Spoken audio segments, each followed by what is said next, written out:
Welcome back to Heroes on Our Island. I'm Mike Stevens, coming to you this week from Amityville, where mobster Al Capone once had a home. Our last hero story tonight takes us to Freeport, where we meet a mayor who some call more than a politician. Many say he's a hero because of the way he's saved their homes. For Sophia Coleman, a nurse living in Freeport, the glass is normally half full. Same thing for the Goldberg family. They live in Freeport too, but they all have something else in common. They were getting beat up by the banks that held their mortgages. You know, you work hard, you have a house, the American dream, kind of thing. You pay your bills on time, or you try to, especially with what happened a few years ago in the economy. And you're treated, like garbage. They were not trying to deal with the homeowner directly, and they were not being very helpful when you talk to the different departments. In Sophia's case, the plan was to modify her mortgage. She'd lived here since 2007 and tried for almost 2 years to get it done. But time after time, she ran into not only red tape, but what seemed like the bank intentionally making her jump through unnecessary hoops, the delay leading to what could have been foreclosure. Stephen, an engineer, and his wife were not in danger of losing their home, but they say they ran into the same trouble with their financial institution when they tried to get their mortgage modified. This went on for 3 years. He says the bank told him if he wanted their help, they would intentionally have to fall behind on their mortgage, and then they could see what they could do. A chance he didn't want to take. About that time, got the call from the mayor's office. If you need any help, give us a call, which I did. The Goldbergs and Sophia both found out about the mayor of Freeport getting personally involved with trying to save homes. We've got folks that they're not saying, drop my mortgage to half. They're saying just bring it down a few $100s so that I can meet it.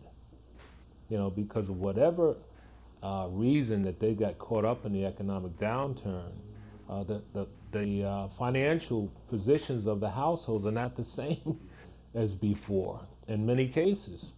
And so we just want those financial institutions that are way out there to come back to earth, because they got to be more practical. And if they aren't, then they can't exist in our communities. Mayor Andrew Hardwick personally got on the phone with officials from about 12 different banks, mortgage companies, and brokers, telling them if they don't make a change to help homeowners, his village would pull their resources out of their banks. And that's not all. I tell them outright, if you don't help us, I vow that I will go and I will meet with other mayors around the country, and we will bring you down. You cannot. This is robbery. It's like you're plotting the course for failure for our residents, and then you steal their homes, and it's double dipping is what I call it. You purposely hurt people to take their properties, and then you put it back out again. You're killing our communities. To prove his point, Mayor Hardwick took us on a tour, showing us what happens when homes end up being vacated by the homeowners because they couldn't work out an agreement with the banks. The vacant homes end up being a neighborhood eyesore and a target of vandals looking for copper to steal and sell. This is what happens when a homeowner is forced to walk away from a property because of this type of vandalism. You take all the copper away from the heating system, from the hot water tank. It's uninhabitable at that point. Excuse me for my stirring speech, but it's hard to breathe down here with this amount of mold. This mold is caused from the dampness because of the leaking water, because the main water lines have been ripped from this home. So to keep this from happening to more families in Freeport and to help good families stay in the homes they work so hard to get, the mayor went on the offensive. The banks aren't doing it for free. They're being paid a handsome sum of money for the properties in which they finance. So why wouldn't you want to work with your people? The results? The banks blinked. Literally a week later, we got a thing. We've been accepted to the trial period for the modification, which is what we're currently in right now.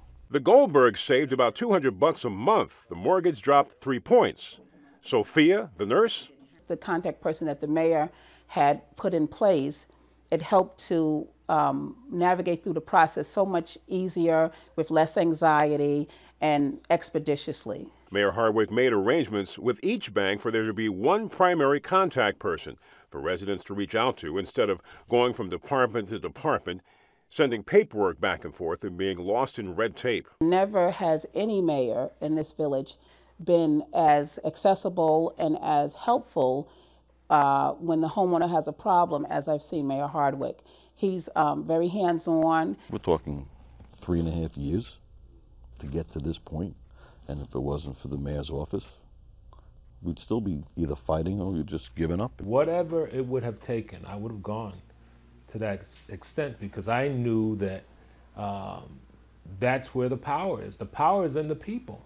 And if you're a mayor or any public official that has been elected by the people to represent them, you have the power because you have the people with you. And certainly if you're doing the right things, you've got a lot of power.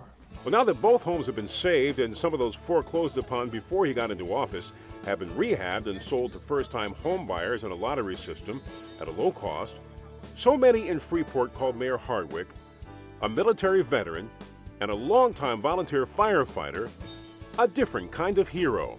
Oh, definitely. Definitely that's a apropos description of how he is and dealt with the problems of this village. What he's doing for the town, what he's helped us do, yeah, I would put him in that category. I know that, he's probably embarrassed with that title, but what he's trying to do for the people of Freeport, yeah, most people probably wouldn't. I don't call myself a hero.